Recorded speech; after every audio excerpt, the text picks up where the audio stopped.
So the topic is electrostatic potential. The same topic we have done in class 10th as well. Electrostatic potential at a point is the amount of work done in bringing the test charge, from infinity to a particular point per unit magnitude of the charge moved. So it is work done per unit magnitude of the charge moved. In short, you can learn it like this. So electrostatic potential at a point, for example, this electrostatic potential at final point is defined as amount of work done per unit charge moved, okay, and work done in moving the charge from infinity to that particular point, to the final point. So your initial point is infinity, final point is A, any point A, any arbitrary point A, and this is the work done in moving the charge from infinity to point A. And we know potential in infinity is 0. So potential at A is equal to W by Q. W is from infinity to A. So in short, you can learn it. Potential is defined as amount of work done in moving the charge from infinity to a particular point divided by how much charge you have moved. It can be Q naught or Q. So basic formula is this. This is electrostatic potential at a point. Okay. So unit can be volt and joule per coulomb because it is W by Q. Electrostatic potential difference is the second topic. Electrostatic potential difference between 2 points is again amount of work done per unit charge moved. Okay, but this work done has to be from one point to another point. In previous topic it was infinity to a point, and now it is from one point to another point. So we know general formula is like this: potential at final point minus potential at initial point is equal to W by Q, work done per unit charge. Okay, so my final point is A and initial point is B. I have moved the charge from B to A. Okay, so my final point is A and initial point is B.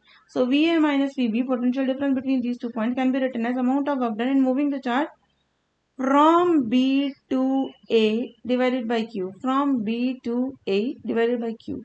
So this is formula for potential difference. Potential difference and electrostatic potential will have same formula, W by Q. So unit is same, volt or joule per coulomb. It's a scalar quantity. Okay, then we have our main topic, electrostatic potential at a point due to single point charge. This is the main topic.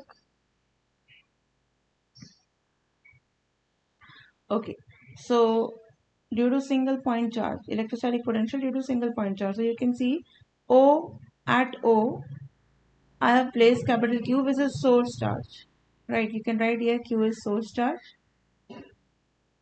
and Q naught is test charge. Test charge is something which I am moving from infinity to a particular point. Okay, so I have brought this Q naught from infinity and I have kept it at A. The distance between O and A is X. Here I have written distance between O and A is X. Now I need force at A because capital Q will repel Q naught, go away. So this is the force. Okay, so I've written force as K Q naught by distance square. Okay, distance is X. And the direction of this force is positive X axis, like this. This is my force. Because capital Q is repelling small q naught. Now I have given it a move from A to B. Where is B? B is here. B is somewhere here. So this is my displacement, small displacement. So displacement direction is like this, A to B. Okay, so it is along negative x-axis. So you can see the angle between force and displacement. Force is like this, displacement is like this. So the angle between them is 180 degree. They are in opposite direction, means angle is 180 degree. So you can write angle as 180 degree. Now small amount of work done, you already know it can be opened as f dot dx. F vector dot dx can be opened as a b cos theta, yani ki f dx cos theta. Theta is 180 and cos 180 is minus 1. You can substitute. So dw is equal to minus f dx. Now integrating both the sides.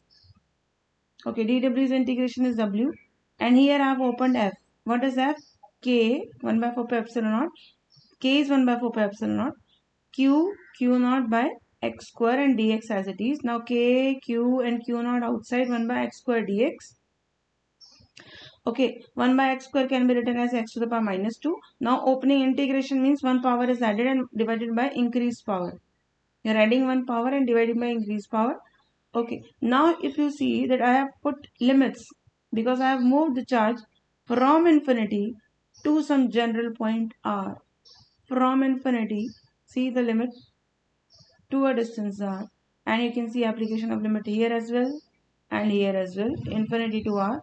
So initial point is infinity, final point is r. Now you can see downward is minus 2 plus 1, so it is minus 1 and minus outside will make your plus, right? And x to the power minus 1, x to the power minus 1 can be written as 1 by x. Now we will put the limits, 1 by upper limit in place of x and 1 by lower limit in place of x. 1 by infinity is 0. So we have got this formula of work done. Now we have defined in the beginning of the video, potential is equal to work per unit test charge. Work we have obtained at test charge is denoted by Q naught, which is moved. One is source charge and one is charge which is moved, which is test charge. Okay, so we'll put the formula of work and Q naught will cancel, right? So this is the formula. So we have got the formula of potential. V for potential due to a charge capital Q at a distance r, it is K Q by R, which is the topic and important. So if you see, we have, this is the third big quantity that we have done in electrostatic. First is force. Force is always between two charges which are separated by some distance. Formula is this: K, both charges and distance square. Electric field is always due to one charge, and at distance r it is K Q by R square. Single charge is coming here, right? And in potential, due to single charge Q at distance r is given by K Q by R. So observe the difference between the formulas. Here it is Q by distance square. Here it is 1 Q by distance square. Here it is 1 Q and 1 power of distance. So this is the difference between all three formulas. Topic is very important. Please prepare.